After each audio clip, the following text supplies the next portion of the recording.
क्षेत्र में हैं, बच्चों के खेलने के लिए होते हैं, लोग बुजुर्गों के, माताओं बहनों के मॉर्निंग वॉक के लिए होते हैं, इवनिंग वॉक के लिए होते हैं। यहाँ पर आकर आदमी फील महसूस अच्छा करता है। लेकिन ये लगातार जो पार्क में आपको दिखाऊंगा, आज ये एक कैमरामैन पर्सन से कहूँगा एक बार अंदर आते जाइए। ये जो पार्क है सेक्टर 25 का पॉकेट 3 का जो पार्क है, इसकी हालत आप देख सकते हैं किस प्रकार से दयनीय हालत है। और यहाँ के लोग यहाँ पर आना तो क्या देखना भी पसंद नहीं करते, क्योंकि जो इस हालत की दुर्दशा है वो बहुत निंदनीय है, बहुत खराब है। अब सारी बात आती है, इन पार्कों के नाम पर लाखों का फंड आता है, लेकिन जिन एनजीओ के नाम पर आता है वो अपने भ्रष्टाचार को अंजाम देती है और अपनी जेब में उस पैसे को भर लेती है, लेकिन इस पर रत्ती भर का काम नहीं करती। इस पार्क पर, इन पार्कों पर कोई काम नहीं किया जाता। आपको बता दूं, सभी पार्कों पर Delhi park and garden society द्वारा पार्कों को उन एनजीओ को गोद दिया जाता है जो एनजीओ यहाँ पर काम करना चाहती है कि पार्कों की देखभाल करेंगे और यहाँ पर हम व्यवस्था सही रखेंगे। लेकिन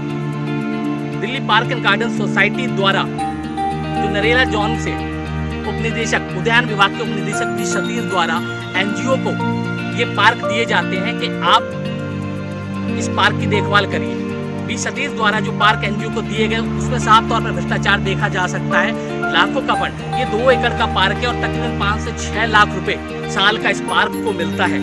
और इस पार्क की हालत आप देख सकते हैं, 5 से 6 लाख इस साल पर आने वाले इस पार्क में क्या व्यवस्था है। इसमें 1 रुपए का भी काम आपको दिखता है। आप खुद देख सकते हैं, इस पर मुझे कहने की जरूरत नहीं है। ये पार्क की हालत आप देख सकते हैं किस प्रकार से फर्जीवाड़ा ये जो प्रशासन के अंदर लोग बैठे हुए हैं साफ तौर पर अंजाम देते हैं।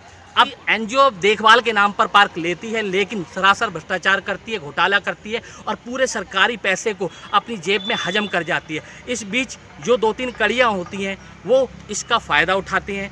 अब आप देख सकते हैं इसमें कौन कौन लोग शामिल हैं। एनजीओ शामिल हैं, और जिन्होंने गोद दिलवाया है पार्क उन एनजीओ को, वो क्यों नहीं इस पर संज्ञान लेते हैं। अगर संज्ञान नहीं लेते हैं तो कहीं ना कहीं उनकी भी दाल में काला है। तो कह सकते हैं पूरा प्रशासन लिप्त होता है इस भ्रष्टाचार के अंदर। ये मात्र एक पार्क मैं आपको दिखा रहा हूँ, ऐसे ही लगातार कई पार्कों पर आपको मैं दिखाऊंगा कि उनकी हालत कितनी दयनीय है, स्थिति कितनी खराब है। क्योंकि दिल्ली प्रदूषण के मामले में नंबर 1 है, लेकिन जब बात प्रदूषण की आती है तो यहाँ पर पार्क बनाए गए हैं, अच्छी सुविधा दी गई है, लेकिन अब यहाँ पर जो गंदगी है उससे देख सकते हैं यहाँ के लोग कहाँ जाएं। फ्लैट होते हैं, जरा से फ्लैट होते हैं, उसमें चाहते हैं माताएं बहनें बुजुर्ग चाहते हैं कि यहाँ पर आएँ, शाम को मॉर्निंग वॉक इवनिंग वॉक करें, घूमें, उनके स्वास्थ्य के लिए होता है। लेकिन लगातार ऐसे पार्क होंगे तो कहाँ पे कौन घूमेगा, क्या करेगा। तो इस प्रकार से स्वास्थ्य के देखते हुए भी बहुत बड़ा खिलवाड़ है। Delhi park and garden society लगातार फंडिंग दे रही है और ये एनजीओ अपनी जेब भरने के अलावा कुछ नहीं कर रहे हैं। तो लगातार मैं ऐसी ही प्रक्रिया में ऐसे ही मुद्दों को उठाता रहूँगा। जितने भी पार्क हैं उन सब की आपको हालत दिखाऊंगा कि किस प्रकार से मिली भगत से, प्रशासन की मिली भगत से एनजीओ लगातार अपनी जेब भरने का काम कर रही है, लेकिन ज़मीन पर हालात बिल्कुल डिफरेंट है। मैं राकेश प्रथम।